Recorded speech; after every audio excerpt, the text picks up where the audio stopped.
there's such a need for a caregiver to be able to meet with other people who are in their, on their same journey and to have that support. But what's really hard is for a caregiver to have someone to take care of the person she's taking care of. Welcome to Aging in Style, the podcast dedicated to celebrating aging and what it takes to do it well. I'm Lori Williams. I'm a certified senior advisor and senior housing expert. In each episode, you'll learn stories of older adults who are thriving in their 70s, 80s, 90s, and in some cases in their hundreds. Whether you're an older adult or the child of an older adult, this podcast is filled with insightful resources, organizations that are doing incredible work, and stories that will inspire you to volunteer, learn, and who knows, maybe even skydive in your golden years. Hi, welcome to Aging in Style. We are doing another episode of Ask Lori, where my fabulous producer, Anna Xavier, which many of you probably remember her now if you've been listening, Anna asks questions that our listeners have for us, and I answer them. So welcome, Anna. Hello, Lori. Happy to be here. The listeners are like, is her name Fabulous Producer Anna? Like, maybe I should change my ID to that. I think you should. You're either fabulous or amazing. I don't know. I have only good things to say about Anna. Oh, stop it. Well, I'm more than happy to be your sidekick in these series because it's always so fun and I learn so much. So let's get started talking about Dementia Friendly. So for those who may not have listened to episode 87, which is how every community can be dementia friendly, where you talked about like what it is and stuff. Can you give us a little bit of a recap and then what has happened? Because that episode was released in 2022, so last year. Okay. What has happened? So let's get into it.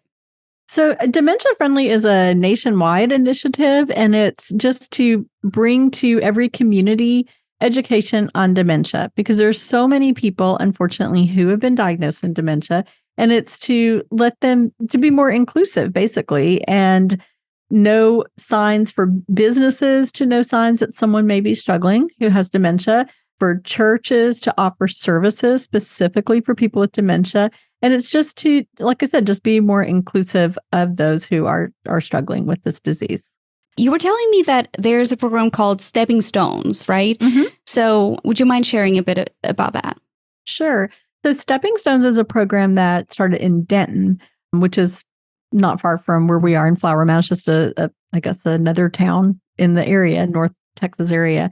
But it was started by an occupational therapist. And what it is, it's a group where there's support for those who are the caregivers for someone with dementia. And while they are having their support group, there's in another room, their loved one who has dementia is being entertained. They're doing crafts and singing and doing whatever to, give them kind of some time away.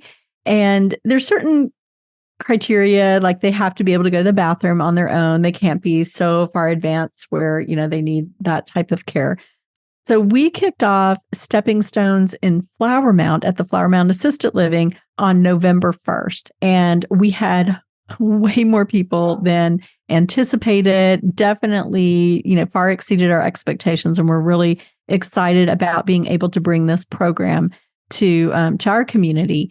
And I mean, there's such a need for a caregiver to be able to meet with other people who are in their, on their same journey and to have that support. But what's really hard is for a caregiver to have someone to take care of the person she's taking care of. So we were able to offer that. So we had one room, and I was lucky enough, I got to be in the room with the people who have dementia and to do things with them. And we had a blast. I'm telling you, we were laughing and having more fun in that room. The caregivers, I think there was a lot of crying in there because people are expressing things, but we were the fun room. And that's what I was telling everyone. Like one lady was a little hesitant and we're like, oh no, we're a fun group. We're going to have a good time. And I mean, the people were, different levels of dementia, but all still able to we did games, we did snack, we told stories. I mean, it was a lot of fun. That's amazing. And then especially knowing that you're in the same building, so in the same space, almost like maybe like 2 rooms apart or something. Yeah. But that's still like, it brings a lot of peace to the caregiver. I'm guessing that they're like, oh, they're just here and I'm here. I can be here and not feel guilty. That's amazing. Exactly. And they know that we are, we're taking good care of them. And if someone, like I had one lady had to go to the bathroom. So if that happens, we just go with them and but try not to, because we don't want them to think you're not independent, but we're not going to send them by themselves, and get lost in the building. So I just kind of stood outside and waited and made sure she got back to the room where we were. So, I mean, those are the kind of things that we're doing just to kind of gives the peace of mind. And what is the criteria for people who want to join the wait list or the? So they just need to call the RSVP, and it's at the Flower Mound Senior Center, and just get on the list. And they would just say, that they're coming, they're bringing their husband, wife, father, whoever it may be. And there was all different relationships. We've started off where it's going to be once a month, but we do have plans for it to go twice a month. I think it will end up because we had such a great turnout. That's amazing. And it's for an hour and a half. Okay, that's really cool. And I can imagine, especially as you've talked about caregiver guilt, and especially with the Alzheimer's Association, Megan shared really good tips and just so many resources. But to know that, one, you can go, and second, that you can go with your loved one and really make the most of connecting with other people who can help you and who are going through the same thing. That's just incredible. Exactly. I'm guessing that's free? Yes, it's absolutely free. Wonderful. All right. So I want to touch on something else that came up when you and I were talking about Dementia Friendly, which is businesses who complete the training get a sticker outside so people know that that business is Dementia Friendly and that the staff is trained. And since we talked about it, I remember thinking, wow, when I was doing public facing jobs, I wish I never had a situation happen because I guess maybe I didn't identify the signs. Maybe I just thought there was something off about the situation, but I never had just a capacity to analyze that person and read them. So for those who would just like to have like the baseline understanding of identifying maybe someone who has early signs of dementia and Alzheimer's, what would be good examples? And then can we talk about like just going hand in hand, like what are some ways that people can be more accommodating or just being able to read situations better?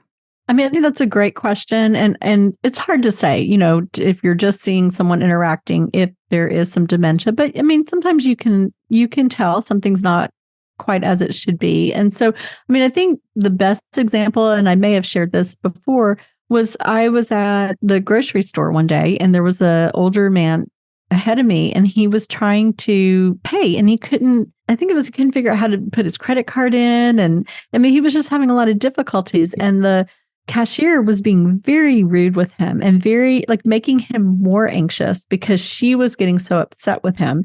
And I just stepped up and I just said, here, let me help you with that. And I said this, and I just said to him, this is hard for me to do. Sometimes I put it the wrong way, put it in for him. And he was so appreciative. But because I work with people who have dementia, I could tell he had the signs. But I think if you see someone, an older person who is struggling with something that, is unusual to be struggling with, maybe just to step up and be kind and not to, as that cashier was so frustrated with him, she was making it worse because she's talking fast and in an angry tone. That's only upsetting him more.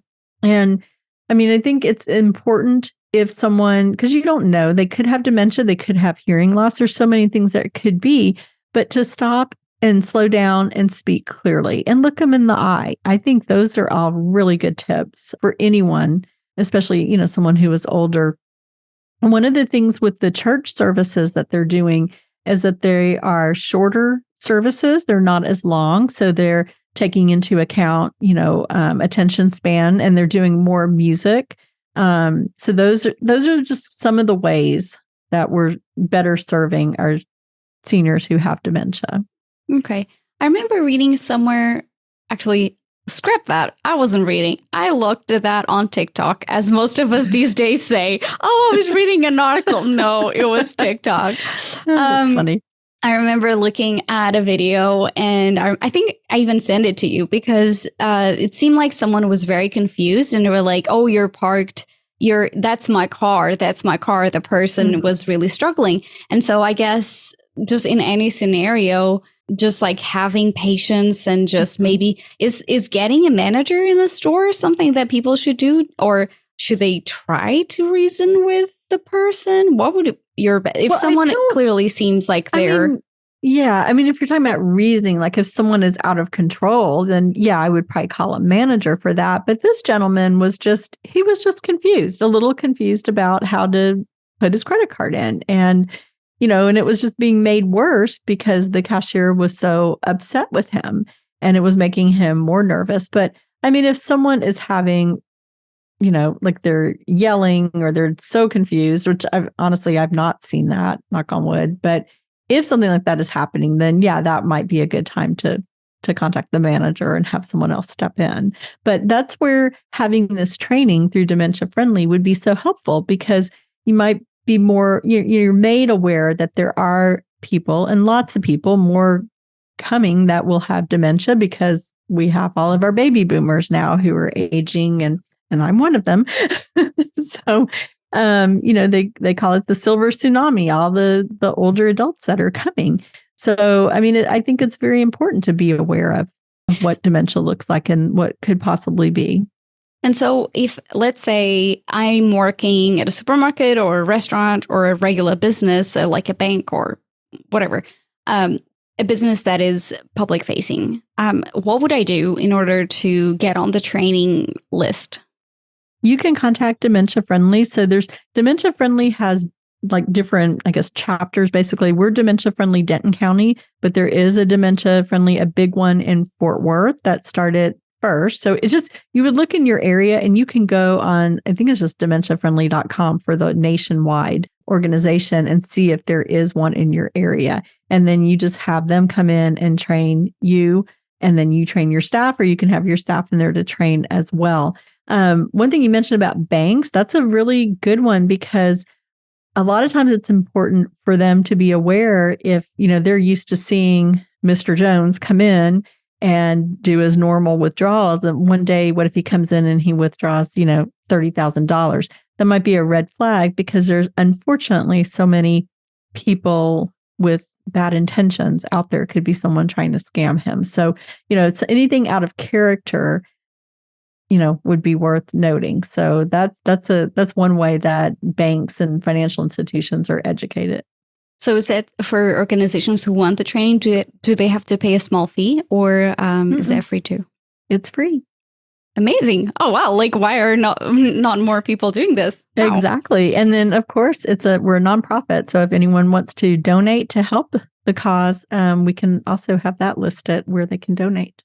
Awesome. All right. Well, thank you, Lori, for that. That was so clear, and definitely be looking forward to seeing more about Stepping Stones and Dementia Friendly Denton chapter. So thank you for that. Excellent. Great. And that was a great question. Thank you for asking that. And be sure to look up Dementia Friendly for your area, because it's not just here in Texas where we are. It is all throughout the country. And as always, please share the podcast with your friends and family. We love getting this information out to, you never know who it may help. So we are happy to be putting this out there, and love that you guys are sharing it. And be sure to tune in next week. Talk to you then. Bye-bye.